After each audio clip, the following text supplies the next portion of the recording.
कशा पद्धतीने बसावं जेणेकरून पोटामध्ये वाढणाऱ्या बाळावरती दाब पडणार नाही किंवा बाळाच्या हालचालीवरती किंवा बाळाच्या वाढीवरती काही परिणाम होणार नाही। लक्षात घ्या, पहिल्या 2 ट्रायमेस्टर पर्यंत तुम्ही थोडंफार ज्या पद्धतीने नॉर्मल बसता त्या पद्धतीने बसू शकता, पण जेव्हा तिसरी तिमाही चालू असते, ज्या काळामध्ये गर्भाचं वजन हे अतिशय फास्ट पद्धतीने वाढत असतं, अशा दरम्यान मात्र तुम्हाला बसताना किंवा उठताना थोडीशी काळजी घेणं गरजेचं आहे। या दरम्यान तुम्हाला एकाच पोझिशनमध्ये खूप जास्त काळासाठी बसणं हे टाळायचं आहे। शिवाय जेव्हा तुम्ही सोफ्यावरती बसता किंवा चेअरवरती बसता तर त्यावेळी पाठीच्या खाली किंवा पाठीच्या मागे तुम्हाला उशी घेणं गरजेचं आहे, जेणेकरून तुमच्या पाठीला एक प्रकारचा सपोर्ट मिळेल। ऑलरेडी जे एम्नियोटिक फ्लुइड आहे किंवा बाळाचं वजन वाढतं आहे त्यामुळे तुमच्या पाठीवरती ताण आलेला असतो, पाठी दुखत असते आणि अशा दरम्यान जर तुम्ही सपोर्ट न घेता बसत असाल तर तुमची कंबरदुखी, पाठदुखी ही थोडी जास्त वाढू शकते।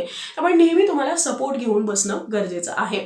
जर तुम्ही पाय लटकवत बसत असाल तर ते सुद्धा चुकीचं आहे। तुमचे पाय हे नेहमी स्थिर असायला हवेत। मग त्याखाली तुम्ही छोटासा टेबल स्टूल घेऊ शकता किंवा जमिनीला पाय टेकून बसू शकता। जर तुम्ही असे पाय लटकवत ठेवत असाल तर पायाची सूज वाढू शकते आणि ज्या कारणामुळे तुम्हाला त्याचा जास्त त्रास होऊ शकतो किंवा टाचा दुखणं, पाय दुखणं या सगळ्या गोष्टी होऊ शकतात। शेवटच्या तिमाहीमध्ये शक्यतो तुम्हाला जमिनीवरती मांडी घालून बसणं हे टाळायचं आहे, कारण तुम्ही जेव्हा खाली बसता तर त्यावेळी उठताना सुद्धा तुम्हाला थोडंसं वाकून किंवा पोटावरती प्रेशर येऊ शकतं, जे अर्थातच बाळासाठी आणि तुमच्यासाठी अनकम्फर्टेबल होऊ शकतं।